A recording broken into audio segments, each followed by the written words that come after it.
Good morning students. Previous lecture में हम बात कर रहे थे कि एक बेसिक फिजिबल सॉल्यूशन से उसका इम्प्रूव बेसिक फिजिबल सॉल्यूशन कैसे निकाला जा सकता है। आज एक प्रॉब्लम लेकर हम देखते हैं। एक कोई एलपीपी हमें दे रखी होगी और उसका एक कोई बेसिक फिजिबल सॉल्यूशन दे रखा होगा और हम उसका और इम्प्रूव बेसिक फिजिबल सॉल्यूशन निकालते हैं। देखिए,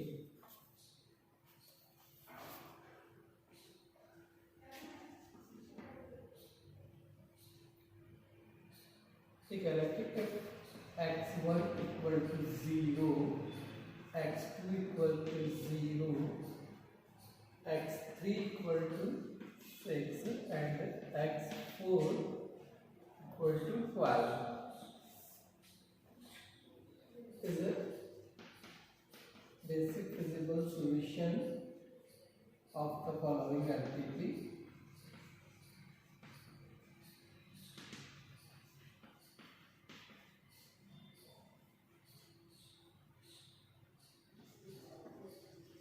Find a new improved basic physical solution.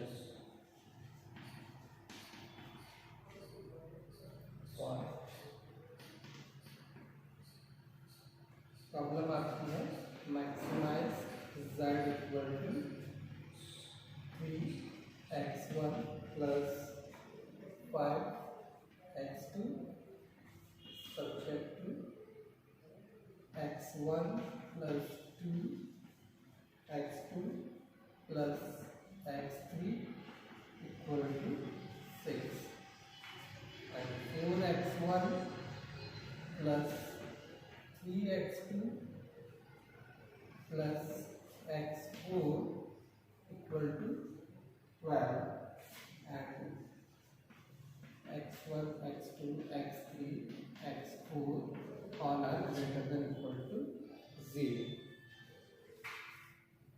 तो ये एक एलपीपी हमें दे रखी है।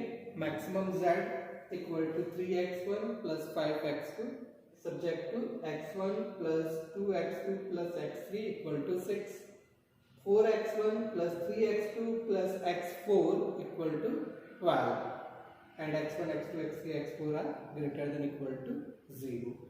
तो वो कह रहा है कि इस एलपीपी का एक बेसिक फिजिबल सॉल्यूशन वो हमें दे रहे हैं। एक बेसिक फिजिबल सॉल्यूशन है x1 0, x2 0, x3 6, x4 12। तो अब हमें इससे एक नया improved basic feasible solution find out करना है। तो सबसे पहले तो मैं इस प्रॉब्लम को वापस से लिखता हूँ। ये देखिए, मैं इसको इस तरह से लिखते हैं maximum z equal to 3x1 plus 5x2 plus 0x3 plus 0x4 subject to x1 plus 2x2 plus x3 plus 0x4 equal to 6, 4x1 plus 3x2 plus 0x3 plus x4 equal to 12 and all xi greater than equal to 0 for I equal to 1 2 3 4। तो ये इस problem को मैंने एक बार दोबारा लिख ली। अब इसको अगर मैं मैट्रिक्स फॉर्म में लिखूं तो मैं इसको इस तरह से लिख सकता हूँ maximum z is equal to cx and ax equal to b and x greater than equal to 0 where अब यहाँ पे देखिए, यहाँ पे C जो है वो अपना मैट्रिक्स है 3 5 0 0। A मैट्रिक्स जो है हमारा A अपना ये 1 2 1 0 4 3 0 1। इसको हम कह लेते हैं अल्फा 1 अल्फा 2 अल्फा 3 अल्फा 4। तो ऑब्वियसली अल्फा 1 अपना हो गया 1 4, अल्फा 2 अपना 2 3, अल्फा 3 अपना 1 0, अल्फा 4 अपना 0 1। x अपना है x1 x2 x3 x4 और b अपने पास है 6 12। तो ये इस एलपीपी को अभी हमने मैट्रिक्स फॉर्म में लिख लिया। और अब हम कह लेते हैं कि ये एक बेसिक फिजिबल सॉल्यूशन हमें गिवन है।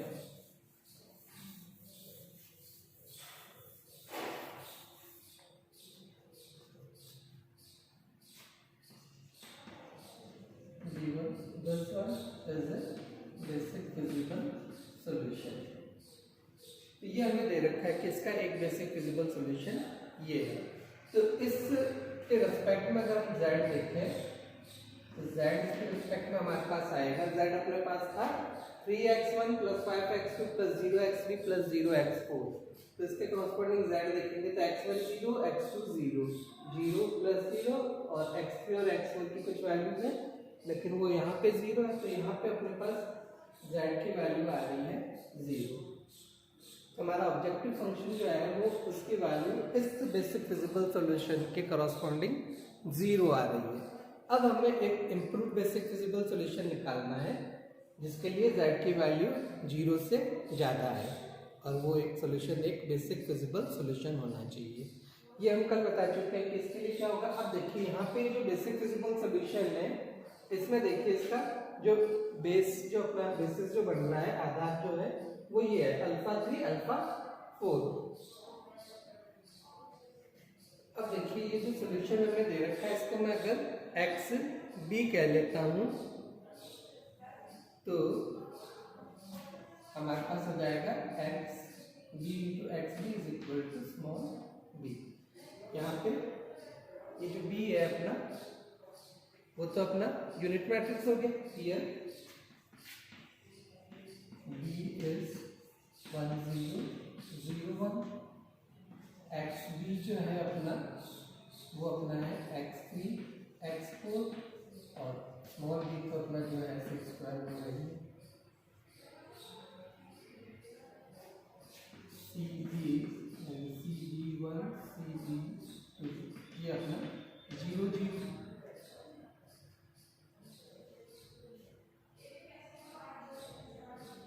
और इसके करस्पॉन्डिंग ऑब्जेक्टिव फंक्शन z की वैल्यू 0 अपनी ये अपन बता चुके हैं। अब देखिए कि हमारा इस ये बेसिक फिजिबल सॉल्यूशन इसके करस्पॉन्डिंग ये चीजें हो गई। अब हमें इसका एक इम्प्रूव बेसिक फिजिबल सॉल्यूशन निकालना है। तो उसके लिए क्या होगा कि इसके बेसिस में से इसका बेसिस में से अपने को जो नॉन बेसिक वेक्टर्स जो रह गए अपने पास, देखिए नॉन बेसिक वेक्टर्स अपने पास है α1 α2, ये α1 α2 α3 α4 तो इसके बेसिस में आ गए। अब α1 α2 में से कोई एक वेक्टर हमें अंदर लेना होगा। तो अब वो कैसे आएगा, उसके लिए हमें z1 - c1 z2 - c2 ये फाइंड आउट करने होंगे। तो z1 z2 फाइंड आउट करने से पहले अपन इसके लिए y1 y2 फाइंड आउट करते हैं।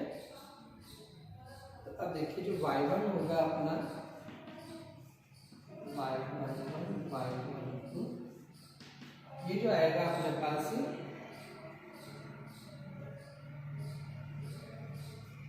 ये होगा अपना b इनवर्स α1।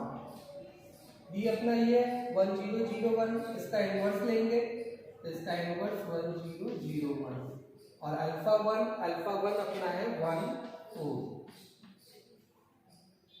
तो ये अपना बन गया 1 4। 1 0 0 1 इसको 1 4 से मल्टीप्लाई करेंगे, ये यूनिट मैट्रिक्स है, इसको 1 4 से मल्टीप्लाई किया अपने पास रह गया 1 4। तो y11 अपना 1 आ गया, y12 अपना 4 आ गया।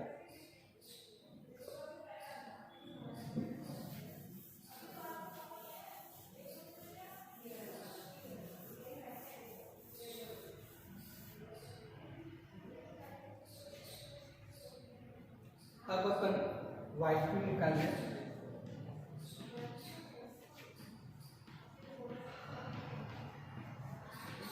वो अपना बन जाएगा b इनवर्स α2 1 0 0 1 और α2 अपना है 2 3।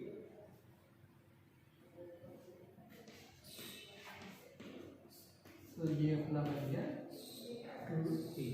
तो y2 अपने पास आ गया 2 3, y1 अपने पास आ गया था 1 4। अब अपन Z1 और C1 निकालते हैं। अब अपन देखें Z1 माइनस C1, तो Z1 क्या होगा अपना CB Y1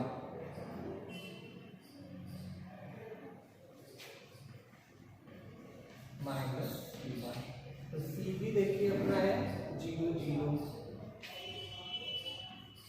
इंटू Y1 अपना है 1 4 माइनस C1 अपना था 3,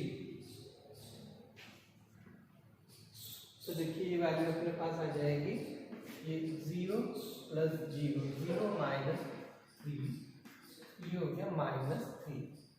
अब Z2 माइनस C2 देखें, CB Y2 minus C2 0 0, Y2 अपन ने अभी निकाला है 2 3 माइनस C2 अपना था 5,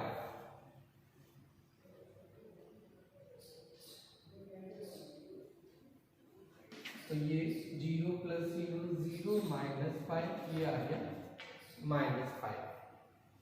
तो ये Z1 minus C1 Z2 minus C2 ये दोनों आ गए अपने पास, ये माइनस का 3 ये माइनस का 5। अब इसमें से देखिए मोस्ट नेगेटिव कौन सा है, Z2 माइनस C2, सर्वाधिक ऋणात्मक कौन सा है, ये तो माइनस 3 है और ये माइनस 5 है, तो माइनस में बड़ा फिगर कौन सा है ये, तो हम कहेंगे कि Z2 माइनस C2 अपना मोस्ट नेगेटिव है, तो अल्फा 2 वेक्टर जो होगा वो अपना एंटरिंग वेक्टर होगा।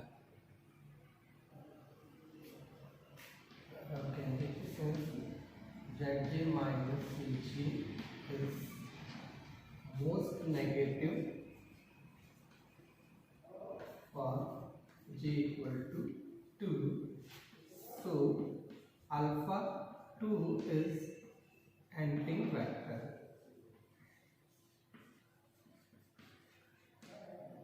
अब ये तो डिसाइड हो गया हमारा कि अल्फा 2 वेक्टर जो है वो हमारा एंटरिंग वेक्टर होगा, वो अंदर जाएगा। अब उसकी जगह कौन सा वेक्टर बाहर निकलेगा ये डिसाइड करना बाकी है, वो देखिए।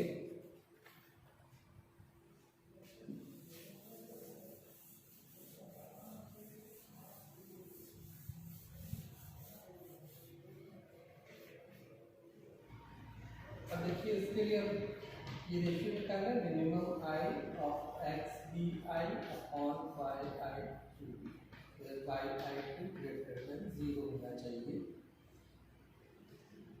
अब कौन सा वेक्टर अपना हटेगा, डिपार्चर वेक्टर कौन सा होगा वो यहाँ से डिसाइड होगा, मिनिमम इस रेशियो से, minimum i of x b i upon y i two. तो ये देखिए ये अपना है मिनिमम ऑफ, देखिए एक्स बी आई अपना था, एक्स बी आई में देखिए अपने पास वैल्यूज थी 6 और y12 अपना था 2 और सेकंड अपने पास है 12 और 3, that is minimum of 3, 4 that is 3।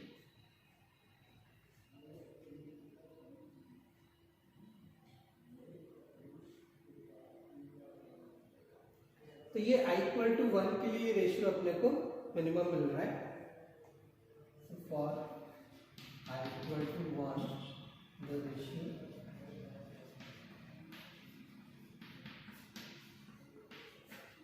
Is minimum, so beta 1 और से alpha 3 is departing vector and y12 is key element। तो ये i इक्वल टू 1 के लिए रेशियो मिनिमम हो रहा है, तो बीटा 1 कह लें चाहे अल्फा 3 कह लें, बीटा 1 बीटा 2 अपने अल्फा 3 अल्फा 4 थे, तो बीटा 1 कह लें चाहे अल्फा 3 कह लें, ये अपना डिपार्टिंग वेक्टर होगा और y12 एलिमेंट जो है वो अपना की एलिमेंट हो जाएगा। तो अब देखिए अब जो नया अपने को बेसिक फिजिकल सॉल्यूशन मिलेगा वो ये होगा,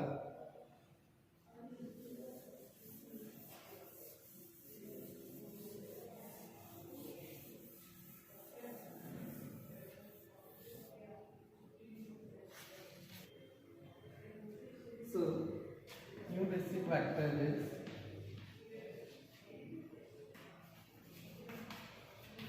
v dash is alpha 2 alpha 4। अब देखिए पहले अपने पास क्या था, अल्फा 3 अल्फा 4 था, उसमें से अल्फा 3 हट गया और उसकी जगह अल्फा 2 अपना एंटर कर दिया। तो ये अपना v डैश जो है वो बन गया अल्फा 2 अपना था 2 3 और अल्फा 4 अपना था 0 1। तो अब ये नया बेसिक अपने पास जो आ गया b डैश कैलकुलेट, तो वो हो गया 2 3 0 1। अब देखिए इसके corresponding new basic physical solution जो आएगा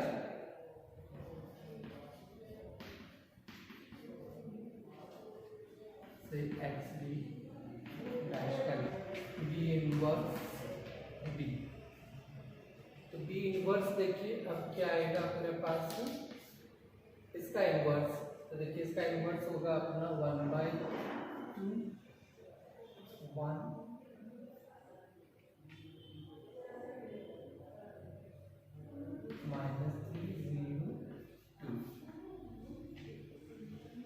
इंटू बी अपने पास था 6 12। तो अब ये देखिए ये अपना हो जाएगा 6 प्लस 0 माइनस 18 प्लस 24 1/2 6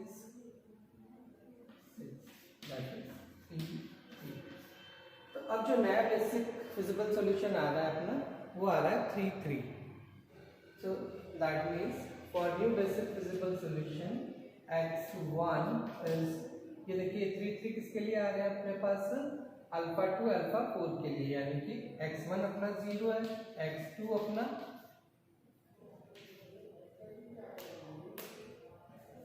3 है, x3 अपना 0 है और x4 अपना 3 है। तो अब जो नया बेसिक फिजिकल सॉल्यूशन आ रहा है वो ये है कि x1 is 0, x2 is 3, x3 is 0 and x4 is again 3। अब इसके कॉरस्पॉन्डिंग अगर अपन z देखें तो z अपना था